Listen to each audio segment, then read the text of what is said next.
This video is on how we can remove salt out of our water. It also works on how you can remove calcium carbonate, iron, and many other things. If you watch the videos on the well house, you would realize that I'm not a very big fan of water softeners. Water softeners work by injecting salt into the system. People on sodium sensitive diets can often have health risk exacerbated by water softeners. Water softeners are generally, I'm of the opinion that they're generally misused appliances, and most people who get them don't really need them. So without any further ado, this particular video is on the theory and application of reverse osmosis equipment. At the heart of any reverse osmosis system is the reverse osmosis membrane.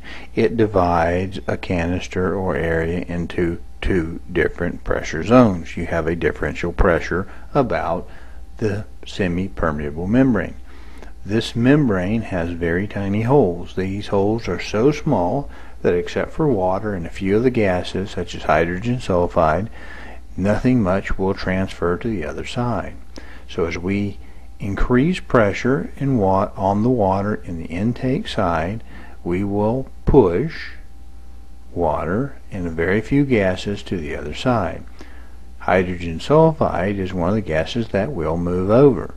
So if you're looking for a reverse osmosis system to fix your sulfur water problem, you'll have to look elsewhere. It can't solve that particular problem, but it can solve calcium problem, it can solve salt problems, it can solve many other problems, iron problems, and other contaminants that are much larger. So if you were to put a great deal of this water that has the contaminants through the membrane, you would result in building up increasing concentrations of these contaminants as the water was cleaned and pushed over to the low pressure side. The industry uses a term for this highly concentrated water. They call it brine. And we need some way of getting this brine out of the high pressure side, else we would eventually clog and foul the membrane. So this is often done by a valve or some sort of a weep. Now here in this illustration I show using a little valve, and what this little valve does is he rotates and he holds that differential pressure for a period of time, kind of steps through there, if you will. So if we need that differential pressure to be maintained in order to push the water through, we hold it and then we dump it, and then we hold it and we dump it, and as we do this, we repeat the process. We dump out that concentrated water that has those contaminants in it, and in this way the free-floating contaminants are washed out. Now you see the air gap flashing, and what an air gap is a way to keep your nasty drain contaminants from ever wicking back up into your clean system. It is a gap. It literally is a gap between a discharge point and a drain system. There is another type of thing called an air brake, where you may have a little bit more physical contact, but there's no possible way for water to crawl back uphill into that device. Now when you have a reverse osmosis, it's very important that you have your air gap or break in such a way that you cannot back siphon nasty germ-filled drain water into your filter system.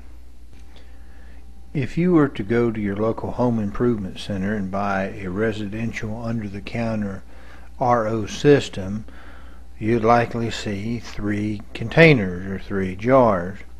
We've already discussed the center compartment, which is the RO compartment, but ahead of that, or in the lead position, is usually a pre-filter and carbon filter combination. Now what it does is, first, the pre-filter is used to mechanically screen large particulates to protect the membrane from the large matter, and then the carbon is used to take out any residual chlorine, because chlorine will affect the membrane. It will just destroy it. It'll eat it up. So that's usually in the lead position. Also, you'll normally have a tank, a small pressure tank for storage. Usually they're about a gallon, maybe a gallon and a half, or maybe even 3/4 gallons, something like that.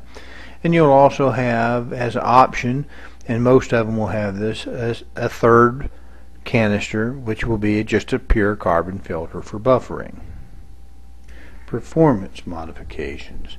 Let's first look at what we can do on the low side or the permeate side. These units normally come with a small tank, small storage tank. That's usually done so that they can fit under the sink.